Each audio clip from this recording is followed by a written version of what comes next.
Hello everyone and welcome back to Let's Play Gargoyle's Quest 2, The Demon Darkness. In the last part we started off the game, and now we're in the area of Sidon. However, there's also this Ghoul Realm guy here, the Destroyer here.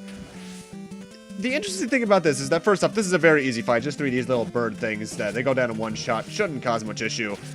But you're going to notice as soon as the victory theme plays and we head back out to the world map, that ghoul guy is still there. This is the way that this game kinda has the random battles. You can fight these guys an infinite amount of times as far as I can recall to get more and more vials.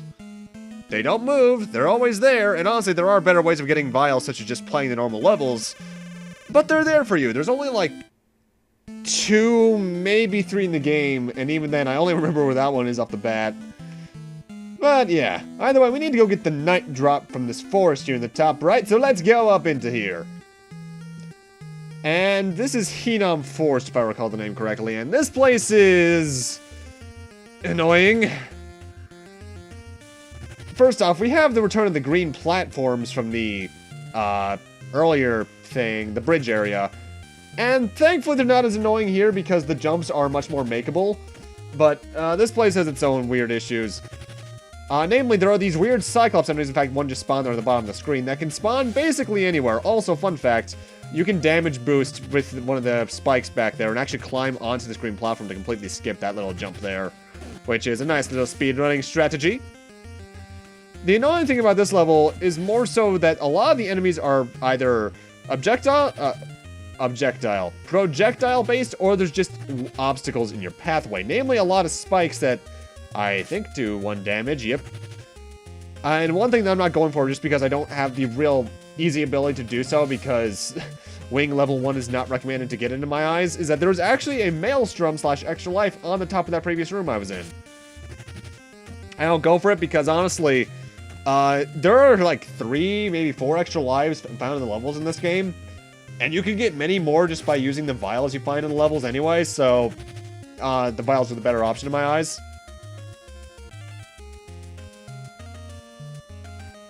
And yeah, also, you might notice we're flying up, but our wing level is not decreasing. As long as you're in this tunnel, you're basically being pushed up by wind, and that doesn't reduce from your wing meter at all.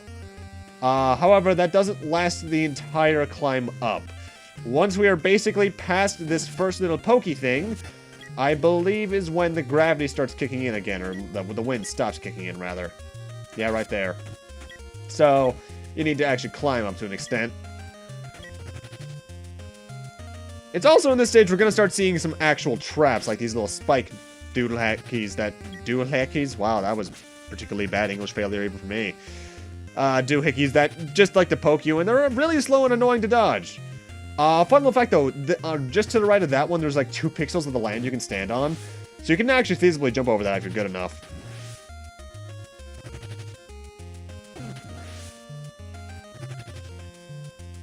Either way, we are actually coming up on the end of the level. I recommend having as much life as possible, but thankfully, you don't really need to worry about it, because the boss of this level is fairly easy.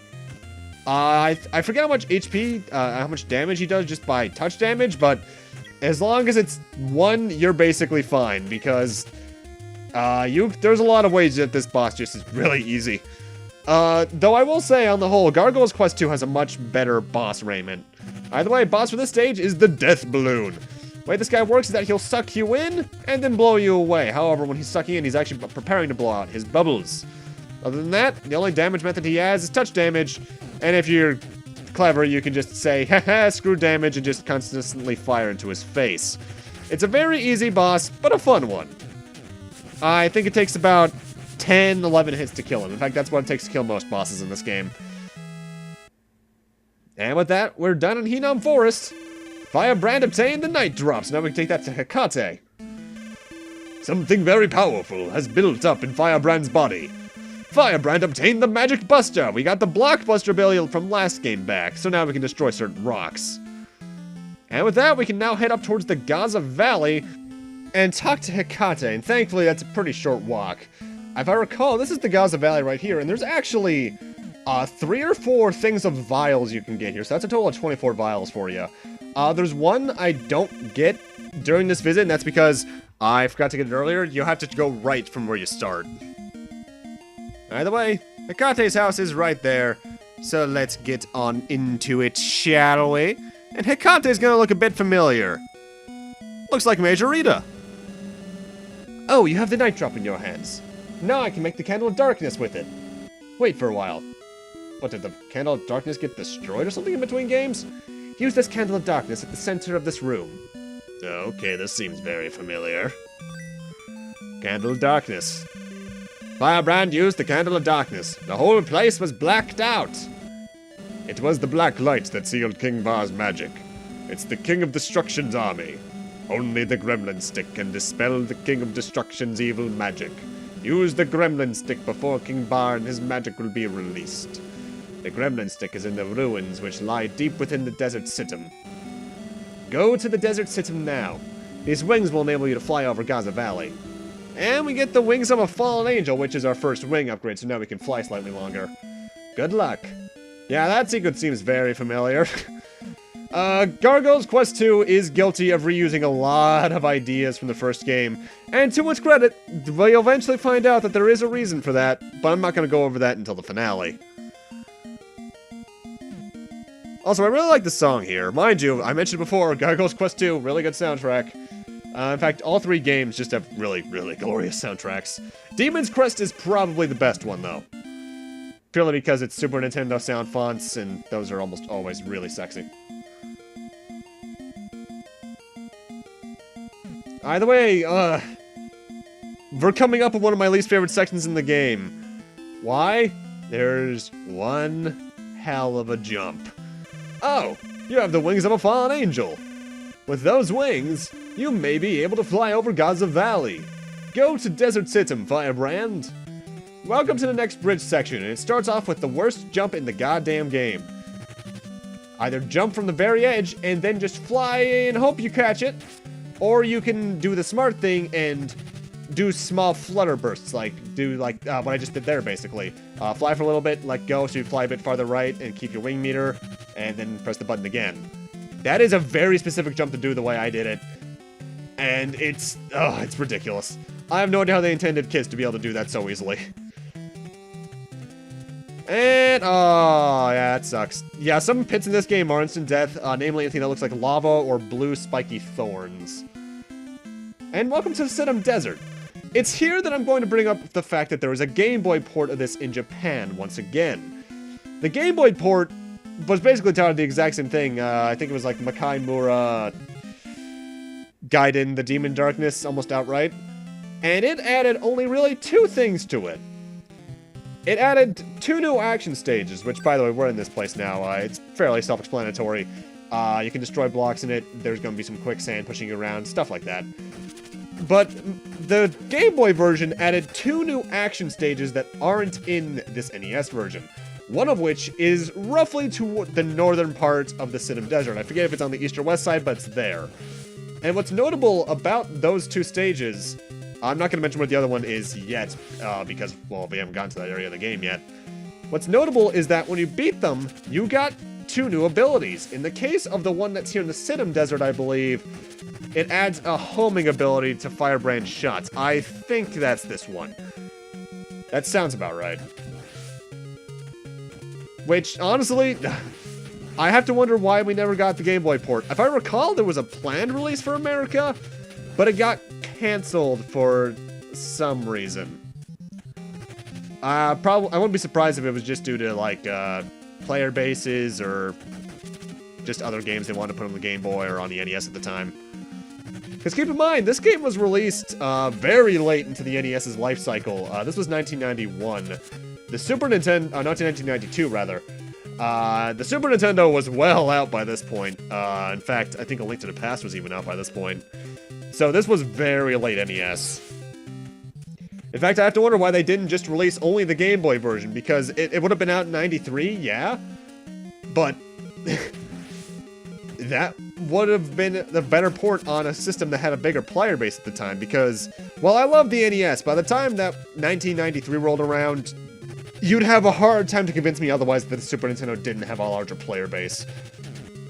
Don't watch, I'm probably gonna look it up and realize, oh, it didn't! Oh, well then. Either way, time for the next boss, which is weird looking. this is the sand frog, and this thing's pretty annoying because it likes to dash at you, which is pretty annoying to dodge on its own, but it also spawns for smaller tadpole things that make you unable to jump, basically, which means you'll not only get dragged by the quicksand into the spikes, but you're also just ripe from attack from it. Thankfully, while it is invincible while making the frogs, it gives you ample opportunity to try and escape and move elsewhere. But thankfully, I took it out pretty easily. So let's get the hell out of here and get our power-ups, because it's a dungeon level. Where else are we not going to get power-ups from? Firebrand obtained the gremlin stick at the bottom of the desert. So now we can go back to that one area from earlier, and something very powerful is built up within Firebrand's body. Firebrand obtained the magic tornado, a new attack ability for Firebrand in this game, which, by the way, the manual was mislabeled as Dark Fire from the first game. What is the magic tornado? You can have, well, basically, it's platform beam. You can have up to 2 platforms at a time. When one despawns, you can spawn another one. The speedrunners, the way they use it is that they actually tend to jump just high enough so that the first one despawns, so that they can basically have infinite platforms. It's a really good mobility upgrade, and I like it. Either way, now we're back in that town from way earlier. Because we need to use the gremlin stick on King Bar. Firebrand, use the gremlin stick. Wow, I can move. My body works. Thank you, Firebrand. I'll give you my power. Ka. Now Firebrand can jump higher than before, so we have our next fingernail upgrade, essentially. Let's break the barrier and go to the King's Palace. Firebrand, go to the King's Palace immediately. So you say weird, but then you're gonna just leave it all up to us? Yeah, thanks, guy. One thing I do like about Gargoyle's Quest 2 over Gargoyle's Quest 1 is that I think they do the fact of it feeling more like a world better. Because Gargoyle's Quest 1, you'll have a hard time convincing me as that game is anything but just a straightforward path. Whereas this actually has you backtracking a bit, and I like that. The way speedrunners tend to handle the backtracking, though, is they death warp. Essentially, in some cases in this game, you can beat a level and get the power-up from it, and then die and go back to the previous password guy. The black light appeared and it was heading for the King's Palace. I'll leave it to you, Firebrand. As I was saying, you can die after getting a certain level beaten, and if you go back to the password guy after dying, you'll likely still have the abilities from it. So that's a nice little death warp thing there. Also, this stage is also kind of annoying, but it's still not that previous one. The bridge levels are honestly probably some of my least favorite because they're just kind of there to be in your way. In fact, it's one thing I'm glad that Demon's Crest got away with. That they made the game a lot more level-based. But also less because it was very Metroidvania-y. I do recommend grabbing as many vials as you can, like in the previous games, but don't worry if you don't grab too many vials, because honestly, there's enough password guys in the game that you don't really have to worry. Though I think in this game, passwords are set by town and not by your own pickups. So you might have to redo some portions of the game should you have to restart, leave the console, turn the console's power off or something. I say think because honestly, I've never played this game on an authentic NES. I've played it on some of those not NESs like Retrons, but those had save states, and thus I was able to, if I had to stop the game, just kind of save where I was. So I'm not entirely sure about that. Plus, this is a game I very often one-sitting nowadays, so I don't have much issue, like, dying and restarting the console, because I can just go back. Either way, welcome to the King's Palace. Welcome to the King's Palace. Why, thank you, sir. That sounds familiar. Coo. Oh, God, they're all going Beatles. Do you want to know the password? And there's the password. How many characters is that? That looked like 16 characters. That's still pretty lengthy. It's still no Metroid, though. Ugh, 24 characters. What is the worst password I've ever seen? I don't know, honestly. Wait, no, I just remembered. Golden Sun 2. Ugh. For those not on the way, if you want to transfer the entire game save from Golden Sun 1 to Golden Sun Lost Age, which is like inventory, gold, etc., I think you had to put in an over 250 character password, which was ridiculous. And I still have to get to Golden Sun 2 for the channel at some point. Also, if you haven't figured it out at this point, a lot of people in this town say why? Plot reasons. Either way, let's, I guess, go see the king, because we're getting nothing out of these people, obviously, at this point. Where's the king? Well, center door. Hello, king. Oh, Firebrand, what's the hurry? What? The black light? What's that? I don't understand what you're talking about. There's nothing to worry about. Go back to Etruria. I don't feel like backtracking, so no. You dare oppose me? Well, it seems I must destroy you. Random boss fight against one of those enemies from some of those levels in the first game. This is basically just a glorified, buffed up enemy. It's not even really worth a boss fight. I think it's just called the Fake King. Just shoot it enough, it'll die. Its main way of trying to attack you is touch damage, so if you're just paying attention to where he is compared to you, shouldn't cause too much issue. Can be surprisingly agile in the first hit, though. Oh gosh, you're that red! Gah! Okay, we just murdered a king. But the good news about that is, now if you talk to people, they're not saying k anymore. Have you ever heard about the essence of the ghoul realm? No. Why don't you try it? And we obtain the essence of the ghoul realm, which increases our health bar by 1. So now we have 6 hits. I do believe the total HP you can reach in the game is 8, but I only know where 7 out of the 8 hit points are, I'll be completely honest. But it doesn't really matter in the long run. Also, this guy needs the Echelon's water and the Dagon scales in order to make the Soulstream bag from the first game, which if you don't remember, basically a one-time heal. Thankfully, once we eventually make it, we can come back here infinite amount of times to get it back. Technically. Mostly. Either way, whoa, that was weird. I wonder if that showed up on the recording. And this is the Lab of the Ghoul Realm. This is where you actually end up buying Maelstroms in this town. The essence of darkness and the power of Maelstrom were developed here. Weird. At this point, vials are 20, but I believe that's the most expensive. Vials are 20.